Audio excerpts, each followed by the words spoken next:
Coming up this week on the Digital Lifestyle Show 811, Garry and Richard are hosting this week as I can't be there during the recording. We had a great fun at the weekend going to the computer museums. I'm sure they'll be talking about that, plus Windows 11 on Raspberry Pi and lots more. So over to Richard and Garry. Good evening, good morning, good afternoon, welcome wherever you are in the world, whatever time zone you are. Welcome to the Digital Lifestyle Show. Myself, Garry Whittaker, and Maybe to speed, because sadly Ian is not with us today.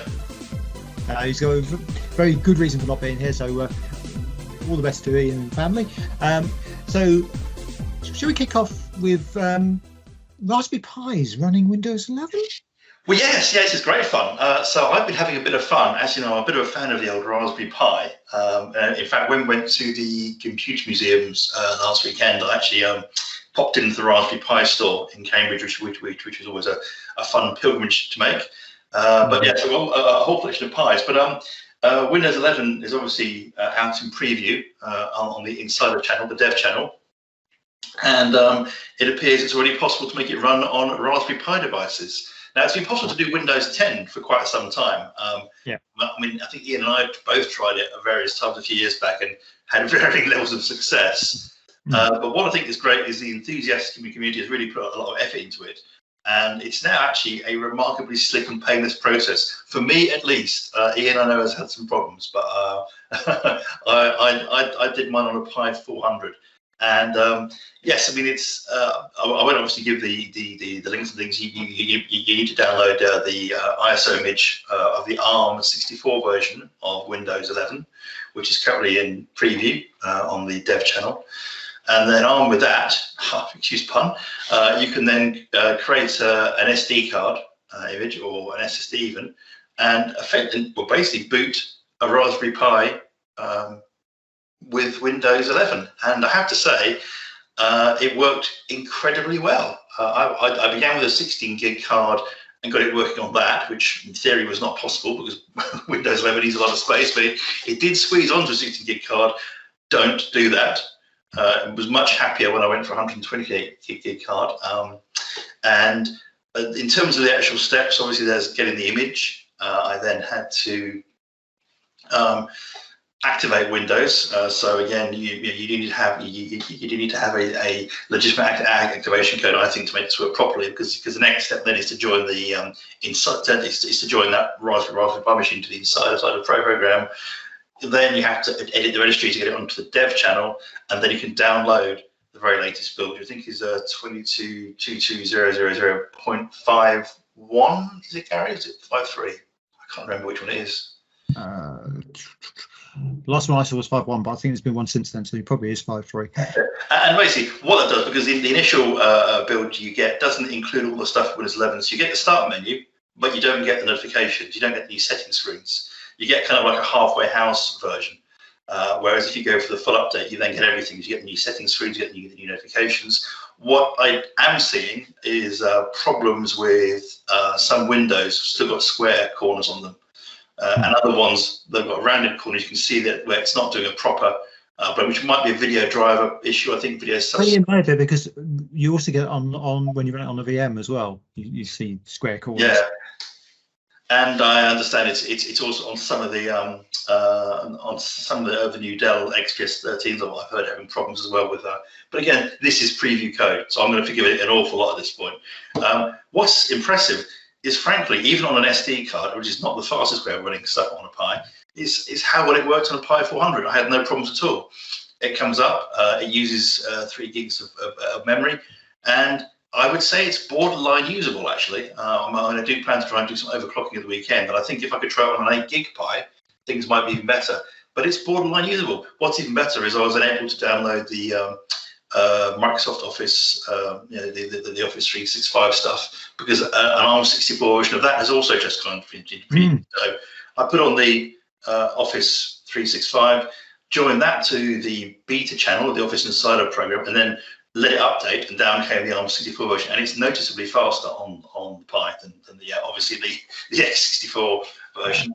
And again, if you want to try that yourselves, what I would say with that is a very important step at the start is to make sure you download the 64-bit installer first before you then go through the Insider and the beta stuff, because that will then pull down the ARM 64. If you go down the 32-bit route, which I did first, it won't work. you have to put the 64-bit stuff on first. And then I have to say, generally impressed. It's apart from some very massive Excel spreadsheets, I think it sent the swap file into La La Land. It's performed incredibly well. It's, as I say, it's borderline usable. The only thing that's a bit sluggish on it, if I'm honest, is Edge. The rest of it is fine. Which is really impressive, isn't it? Yeah, well, it's when you look at this kind of this little tiny sort of. I mean, I used a Pi 400, which is slightly faster than the ordinary Pi 4. It's I think clocked up to 1.8 gigahertz. I think it's opposed to 1.5. I think it's something like that. It's a very inexpensive machine. It costs about £70-80, or I think £90 if you go for the full kit with power supply and mouse. And yeah, it literally just worked. I was so impressed with and the performance, while not anywhere near as good as Raspberry Pi OS or even Ubuntu on it, was still, I was using full-on, obviously, Windows on ARM. At least I am at the moment. I know that's going to change probably around the October-November timeframe. Yeah, well, it's very impressive, I'd say. And to get it running is one thing, but to get it running in a semi-usable state is pretty impressive. Exactly, yeah, and I think that's an indicator that certainly my perception with Windows 11, and it's just purely subjective, so I apologise for that, is that it is definitely snappier than Windows 10. It certainly feels quicker, slicker than Windows 10, but that's just perception. I don't know, but it certainly feels like using it on obviously running it on a daily driver as well. And it just feels like a snappier experience. So I'm quite impressed so far with it at the stage in the preview, which is handy because there's only another 3 months or so before it needs to be released. Yeah, I think that's really good. I mean, so do you think you could get it running on an Archimedes? Well, I'm not sure if that's an ARM64. Probably not. But that was Archimedes, haven't we? You can almost hear those gears changing there, Gary. Very impressive. But it was a question we were asked at the weekend, wasn't it, when we were at the Centre for Computing History? It was indeed. Yes, that's in Cambridge. Yeah, in Cambridge, which was part of our weekend meetup, which was really impressive. I had a great time. Good to meet you two guys back in person again for the first time in a very long time. It was great. Yeah, it was really good fun actually. Yeah, we met up in Cambridge. Went to the Centre for Computing History, which is mainly more focused at sort of home images and can see a tech of maybe the last sort of 40 years. And then obviously we went on to the National Museum of Computing in Bletchley Park, that goes way back. It does. Yeah, that even predates me, which is saying something. Yeah, you say that. I mean, it's so they got stuff that goes back 70, 75 years. I'm sure, Gary, that. I don't go back that far. But some of the tech, I mean, some of the stuff there led into stuff I did work on, so I can say. But I mean, what a brilliant weekend, and both locations are just fantastic for different reasons. Actually, I think there's a different emphasis on both of them. Which, I mean, obviously, the Centre for Computing History is very much hands-on. I mean, there was some hands-on in the National Museum of Computing because you did get your hands on. You did. What I thought was interesting, I don't know about you, but I felt very safe in both places. I didn't feel as though they were really. I mean, we went in there as ordinary customers, so so we got the full experience. And I didn't feel anything was particularly different, except of course it is different. The Centre for Computing History, they had encapsulated pretty much everything you touched had been wrapped up in plastic, so you could still operate keyboards and joysticks and mice and things, but you weren't normally touching the actual hardware. And then of course between sessions they'd sanitize everything down, so it was all cleared down. But you weren't forced to walk around a certain path. There's no kind of perspex screens in between computers and things. It was all very open and very accessible still. I didn't feel, Gary, I don't know about you, but I didn't feel as though I was restricted in any way, shape or form, even though I didn't feel particularly vulnerable either. It felt like it was just a safe, positive experience. Yeah, absolutely.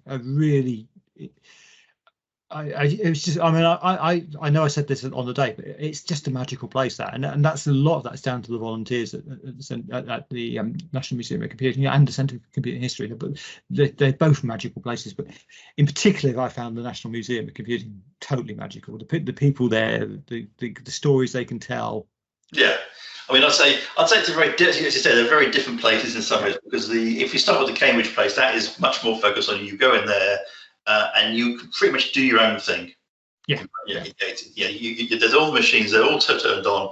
There is the games area as well, where all the game machines are turned on and functioning, and you can, if you have a problem, you can ask someone to come and help you. But on the whole, it's very much a case of lead yourself around. There's lots of boards and things and information about stuff, but on the whole, no one's in your face. Whereas at the National Museum of Computing, obviously the machinery there is far older. A lot of it, really. There's the bomb rebuild. There's the Wrens there. There's the Colossus there, and there you have some of the most fascinating volunteers I've ever come across who know everything about these machines. I'm very happy to tell you about it, and I'll answer any question, no matter how stupid. And believe me, I ask some stupid questions, and they were very patient with me. I thought it was wonderful.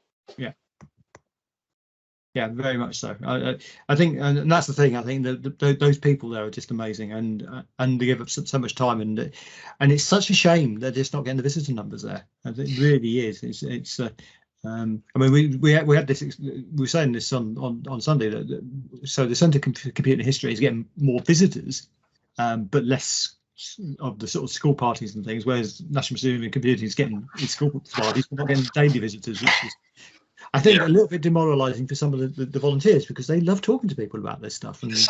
I think for the Centre for Computing History, so some of it I wonder comes down to how easy it is to find, because the Centre for Computing History is relatively easy to find. I mean, it is tricky, but you can get there. But I mean, I know of us three, I know that Ian, for example, got a bit worried that he'd gone to the wrong place, because it's quite, you have to go through some various hoops to actually get into it. I think it could really do with some better signposting. I know there's reasons why they aren't doing that, but and the thing is, it's so easy because you book it online. You turn up. They call it a session, but you can, it's really an arrival time you pick, and then you can be there all day. And believe me, you can easily spend all day there, because there's just so much stuff. I mean, I was gutted to go. I really was. And the thing about that place is it's not just for us techies. I mean, my partner was there, and she loved it, and she's not a techie at all. So I mean, that's it's just those stories. They're amazing. They really are. I can tell what when you talk to the people who run the place, they're so passionate and totally in love with the place, effectively. And that's because of that environment. It is so special, and so at risk, and it's something which really, I mean, I've been campaigning on Twitter a bit this week about it, and I think it's really important that go visit it. I mean, well, absolutely. I mean, definitely. I mean, because these places won't be here if you don't visit. I mean, and they are wonderful places. I mean, I know we've had the Centre for Computing History on before. Justin's been on before. Really interesting guy, and there's some videos up which Ian's already put up about that visit, which are fantastic, and I think they will attract a lot of people in. We're going to have the National Museum. I would put at this point, the lockdown has been very cruel to me, because I've may have eaten a few pies during lockdown. Yeah. Don't agree. Yeah, don't look at the videos. I think I've handed the powers over to you, because I seem to have lost weight lockdown, which is really good. But anyway, so the National Museum of Computing are going to be on in a few weeks' time. I think that's going to be a fantastic chat we're going to have there. So listen out for that one. But I absolutely support both of them, because they are both wonderful places and lots going on, which is really, I'm just looking forward to going back again. Yes. And again. Absolutely, yeah. I mean, I'm making plans for this summer to go back, because it's I was aware I only spent 4 hours there, and I just didn't get around to even half of it. And there's so much to do there. I mean, and also, I mean, they do sort of the National Museum. Well, both of them do corporate events, which is really good. I mean, I love the idea of the National Museum of Computing doing computer-based escape rooms where you have to solve puzzles to get out using some of the old tech. That really does appeal to me. I mean, you might have been able to get out if you followed the way out the Colossal Cave. And I'm sure Ian got a video of you be playing that, so that's going to be cool. I love that. That was great. Well, the thing about Classic Grey was again, this is an example of one of the differences between the two museums. Whereas the one in Cambridge, they'd gone down the plastic bag route, making sure that everything was bagged up. Whereas the one in Milton Keynes, Bletchley Park, they'd gone down a route of tons and tons of hand sanitizer. So we were actually instructed on the way in to to use the hand sanitizer, and then they reasoned that if everyone's gone in relatively, with the clean hands, and they provide lots of spaces around to make sure you top up, then there's perhaps less so much. There's not so much we need to wrap things up in quite the same way. So. I mean, it's had a wonderful time because it was that big orange 1970s terminal, wasn't it? I was playing with. Oh yeah, the one that Ian coveted. Yeah, I wanted to. It's brilliant. I mean, what I find hilarious is you see things like Windows Terminal and such like doing CRT versions and what have you, and it's like have the real thing. It's brilliant. I had a lovely time playing Colossal Cave. I played Colossal Cave there, and I also played it in Cambridge as well, in the Cambridge place, both places. Played it on both slightly different platforms, but exactly. Well, I think the one in Bletchley Park, that was actually they could have played it on the mainframe they had there, but they were actually running it from a Pi Zero that was hidden inside a box. So, but again, I mean, what I thought was fun there as well was in both places there was an Elliott 903 mini computer being fixed in the Centre for Computing History. And in Bletchley Park, there was Peter Onion working on the Elliott 803, which was trying to diagnose the fault while we were there, and found it was when a panel was opened and closed. It's when the fault happened. Yeah, it's great. I love that. It's called core memory. I mean, that's such a fantastic thing to think about. Exactly, and of course it's out there. You can see it. This is something I couldn't get all this stuff that's out there. You can see it, and there it is. Yeah. That's the stuff, and a lot of it is running. It's just amazing. I mean, it's the things like because we got to see. I mean, they get the circuit diagrams out, don't they? Yeah.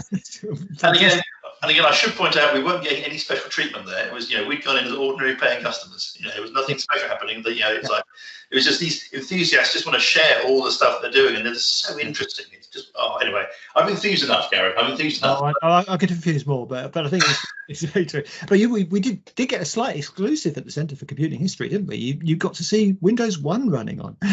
Yes, they showed us Windows 1 and Windows 2, didn't they? Yeah, so there was Windows 1 running on old IBM, and then they fired it up on a research machine's Nimbus. Yeah. And they tried to get Windows 2 working on Nimbus, and that didn't work because it's using the very ancient network that was clearly not having a good time. But it was a real blast of past. But to be honest, for me, it was more sitting down at the BBC micros that were there and keying in some listings, just flashing back to when I was at school doing the same thing, and all running on is it Econet or Econet? I can't remember how it's pronounced.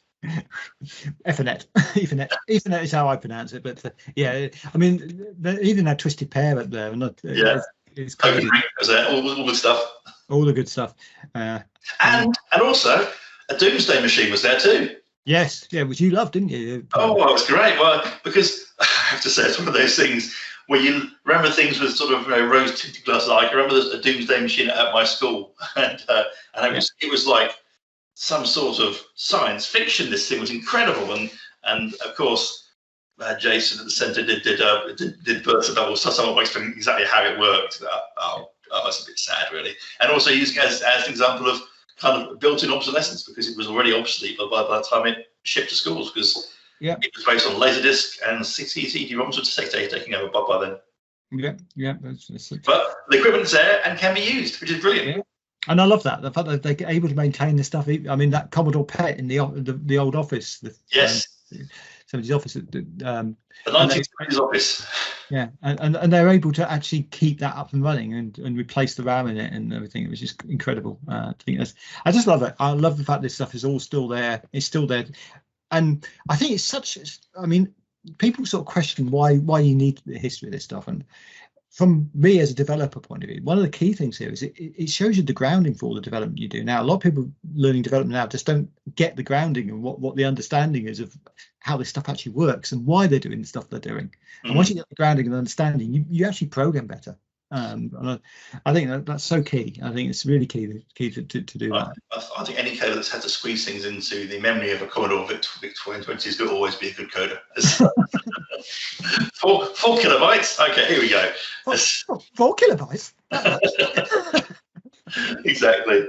And I think also actually a very good point was made as well, which I think often we forget about as we keep advancing with new versions of everything, is if we're not careful, and the Doomsday is a good example of this, if we're not careful, we could lose data from the past because we'll simply lose the ability, the machines and the software, to actually access that data, and the data will just disappear.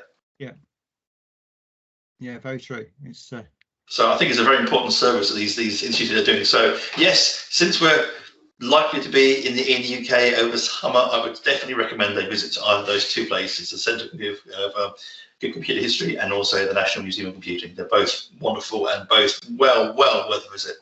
Yeah, absolutely. So yeah, I think that was a fantastic visit. And you did it all in your electric car. I did do it on my electric car, and I was able to charge as well. So we kind of mentioned this last week, but just to emphasize this, and we've got them coming back on. Sam from GridServe is going to come back on the show and talk a bit about what they announced on the 1st of July, about what they're. So he'd already told us quite a bit of what's going on the electric highway, which is now the GridServe electric highway rather than the electricity one, because GridServe have actually bought out the whole of it now, and ploughing lots of investment into it, which is what is really needed. Because as we've discussed on here before, enthusiasts for EVs may be quite happy to plan their routes and everything else, but most people are lazy and they just want to get on in the car and drive and get to where they want to go. Without having to work out how to plan it. And basically this takeover will mean that eventually, and that eventually is not going to be that long away, all the services will have chargers you can use, and they will be working and reliable, and at a fairly reasonable cost as well, at 30p a kilowatt hour, which is very good when compared to petrol costs at the moment. And very competitive compared to some of the charging networks run by petrol companies, which are definitely pushing the prices up. For example, at Peterborough Services, they've just put in their new GridServe electric highway chargers at 30p a kilowatt. The bank of Ionity chargers are virtually all unused now because they're running. They cost well over 70p a kilowatt, which is crazy difference in price.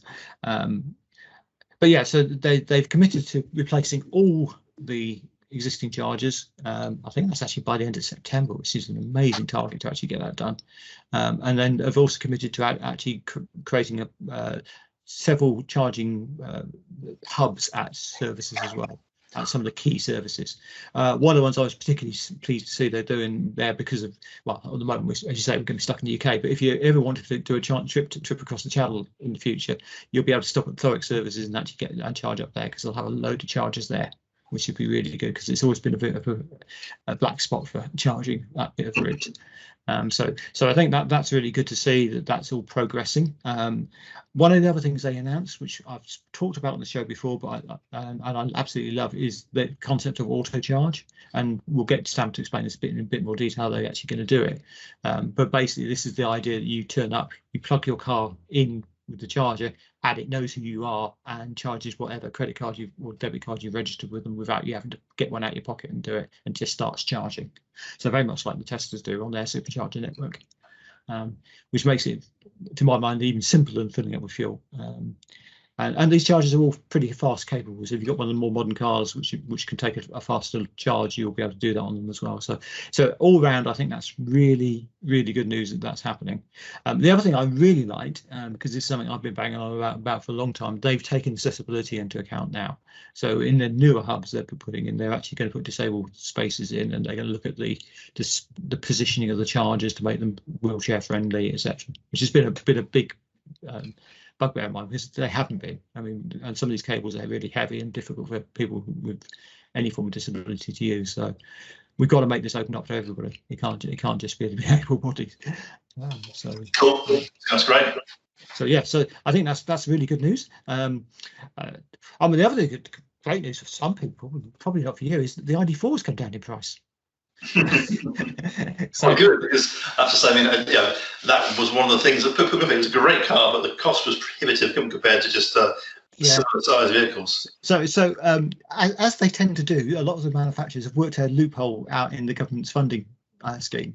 So there's a price threshold where if you go above the price threshold, you don't get any of the EV grant on new vehicles. And they've worked out that that's actually based on the list price of the car. Mm-hmm. And what a lot of the manufacturers were doing was bundling lots of accessories into the list price. So they've unbundled it. So you now get the base car at the list price, and you put your parts and accessories on top, which don't count towards the costs for the grant. I'm guessing the government will catch up on this at some point, but it has significantly brought the prices down, because obviously you're now getting your whatever money the government gives you off of it as part of your price. So it's like a £3,000 price decrease on the price of the car up front, which is okay. Not to be sniffed at, although it's still very expensive vehicle. But hopefully, when I come to look at it again in 3 years' time, they'll be a lot. They'll be cheaper still. Yeah, and if you took the base model with none of the accessories, you could have it reasonably cheap. So, and as we've mentioned before, I think that you also have to take into account the on costs of this stuff as well. And it's difficult. Even the ID4 was still an expensive car. It was difficult to do this maths, and my iPace is definitely difficult to do the maths as a saving. I don't see it it's a saving over an equivalent type of car. Petrol car, diesel car, which does the same performance, but if you actually look at what some of the things, again, taking GridServe for example, they now have lease options which will have power included in the lease. So you have a one-off fee monthly, and that's all you'll pay for your vehicle. I think there's some really interesting options coming out now. On that, I mean, I do wonder if people actually will buy cars in the future, or whether everybody will be hiring them. It seems that that's the way the industry as a whole wants to go. Yeah, I mean, I certainly see leasing or kind of never actually owning a car being the way forward. You just pay X amount per month for the privilege to drive. I mean, really, the ideal thing would be if somehow it could work whereby, if you need a car, you can jump in one and drive off. I mean, with most people living in urban areas, you would have thought there'd be some way that having a car on every street corner, which you can just jump in and drive off in, would be the way forward. But I know it's got a while to go yet, because I tried to do that a few years back, and of course I came badly unstuck with it quite quickly. Whenever it transpired, I had to go back to the same place every time, which was a real pain. I just wanted to sort of drive it somewhere, dump it, and then drive back in another car. And that actually, I mean, if they could get it right, that's the answer to the on-street car charging. Yeah. If people not having, you have I mean, there is a company which does it near me, which does it at railway stations, and they have 4 or 5 Renault Zoes at each of the local railway stations, and they're constantly plugged in there, and you can drive them from there to any other railway station. Which is limited, but it's still, you've got the option of if you're in a town. Would you not want to catch a train from one railway station to another railway station? Would that not be a more efficient way? Well, there is a really good reason for that. They actually connect between interconnected railway stations. Oh, I see. Railway stations on different lines. So it's actually quite a good way of getting, if you're travelling from one place to another place, to sort of get down partly on the train, then hop across to the other railway line and get somewhere else. So yeah, I mean, it's a very good point. But or if you just want to get somewhere and then just travel locally once you get off the train.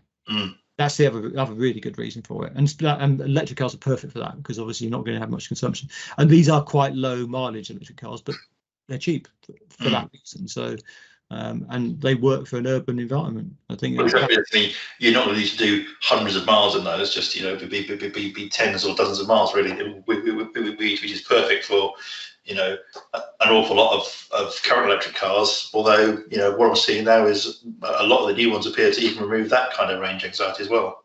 Oh yeah, I've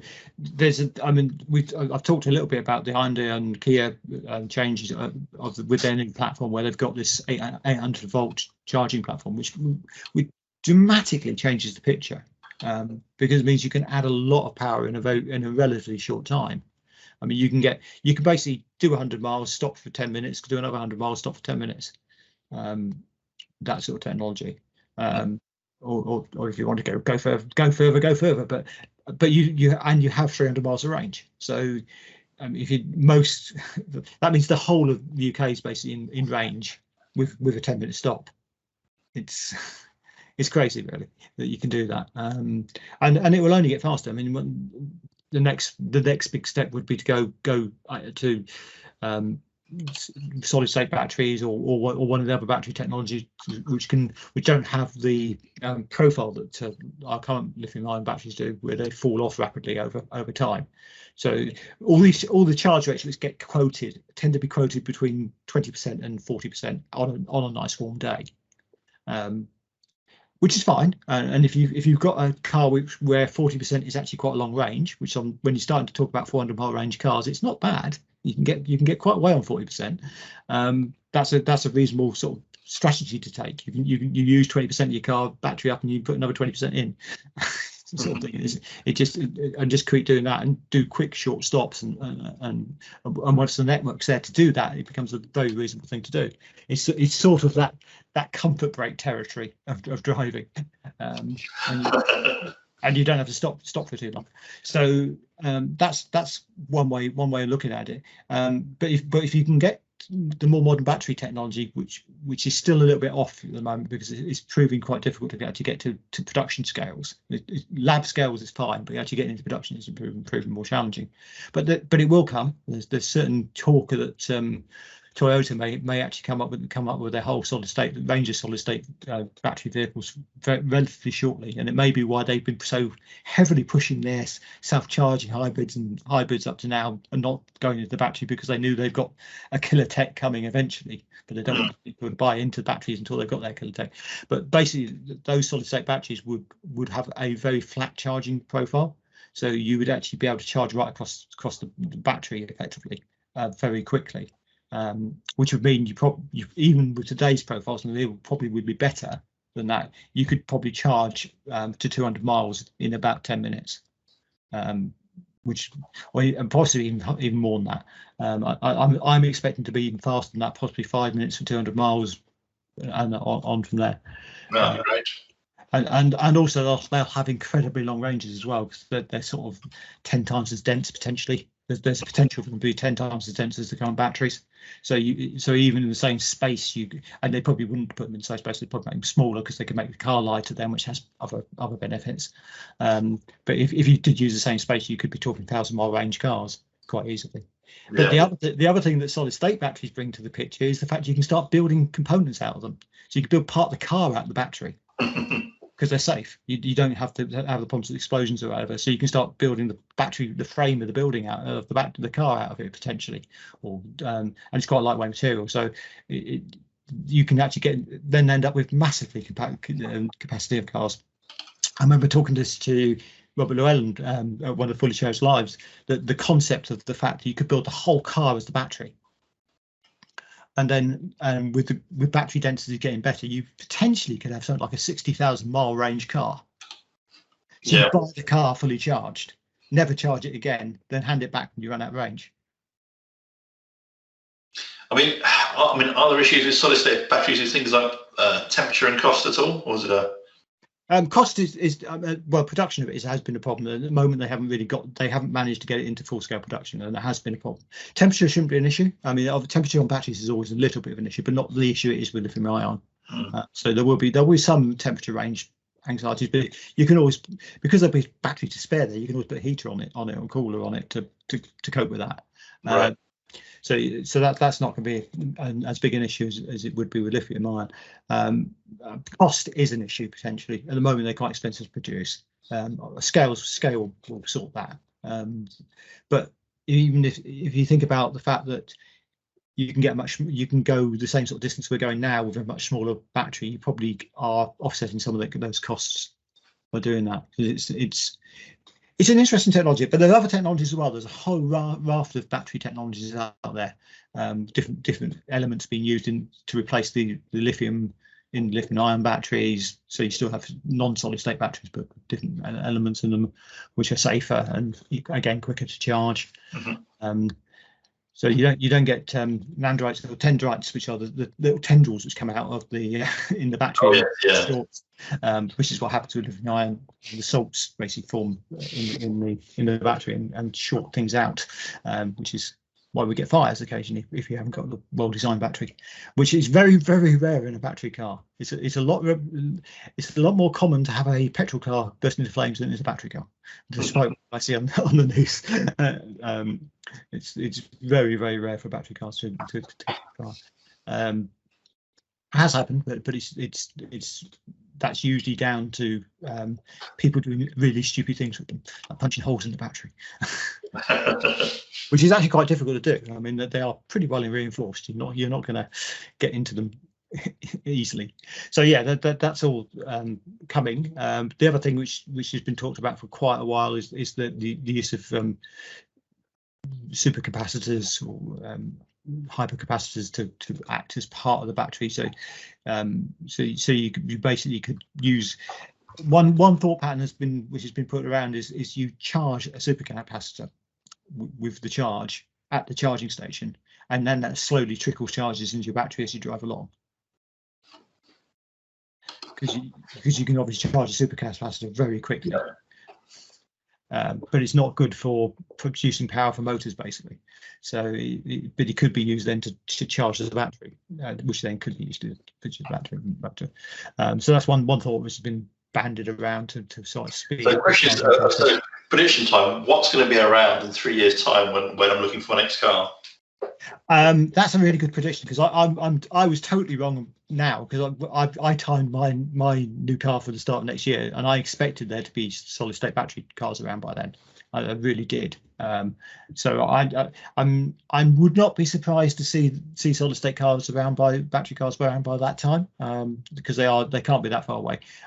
Some of the other battery technologies are much closer. I think that they will be starting to appear next year. We've already seen Audi announce that they're going to put different battery technology into their next e-tron, which is effectively going to well, it's not quite double, but it's like adding another 70-80% range to the vehicle. So going from kind of sub 200 to round about 300-mile range, real world, and possibly even beyond that, and more for performance as well, because but within the same battery pack size. So there's new battery technology coming out which will definitely improve ranges, improve the range, improve the charging speed. And then you've got the infrastructure is changing to support that as well. There's a lot of high speed chargers going in, so 350 kilowatt chargers will become the norm, available. And then you've got cars coming online which will be able to take it. I mean, the things like the Hyundai Ioniq 5 and the Kia EV6 are already that sort of technology. They will be doing 300 miles of range. They'll be charging fast. They'll be going quick. They're the first in the new generation, effectively. So I'm hoping to get a chance to look at the Kia EV6 at the end of this month. Doing a tour around, so I'll have a bit more information on that. But yeah, I think that's where technology is going. It's going to get better. It can only get better. And the other thing, of course, is that now the market has shifted. We've hit the tipping point. I mean, there's been talk about the EV tipping point for years and years and years. The Tesla Model 3 was the biggest selling car in the UK last month. So electric cars are now obviously very popular. And so we've hit that tipping point. So that will mean that manufacturers will now start really investing in the technology, where they've been a bit hesitant to invest in technology now up to now. A lot of the platforms we're running on are 4 or 5 years old. And they should be more modern platforms coming up, which is the Hyundai and the Kia ones are, but others will follow suit. They have to keep up. So it's going to be really interesting. I think the technology is just going to move on and move on and move on. It's just what you go with that technology, because there's a lot of associations with electric cars because of Tesla.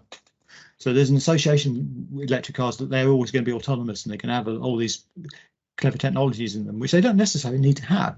But it just happens to be that it's easier to do on an electric car. It's a lot easier to have cruise control and autopilot when you've got immediate control over the motors and the wheels, rather than having to worry about whether you've got turbo lag or whatever to cope with it. So there's a lot of, it makes it easy to do that, but that stuff isn't compulsory with electric cars. It doesn't have to come with it just because Tesla did it. So one of the big challenges, I think, and it's something which I think will be addressed, is actually cheap electric cars. Not everybody can afford the sort of car I can afford, and I totally understand that. We need electric cars for the masses. We need stuff sub 20k. The problem is, at the moment, all car prices are shooting up. we talked about the component shortage, and you can see that happening. 5 or 10k going on prices of cars. Surprisingly, the only things where cars prices are coming down are these electric cars where they're trying to fit them into the grant levels, which is because there was a lot of pushback against the government when they reduced the amount the price of the car you could get a grant. But it's obviously paid off because all the manufacturers are dropping their prices to meet that threshold. Yes, I mean, there's a certain concern about when grants get involved in that way. If manufacturers would just simply increase their prices, knowing that consumers will get a discount with the grant instead of passing cost savings as they happen as technology evolves. It's always a risky approach, the grant approach. It is, and it's difficult to see how you do it better. I mean, some people talked about abolishing VAT on electric cars to incentivise them.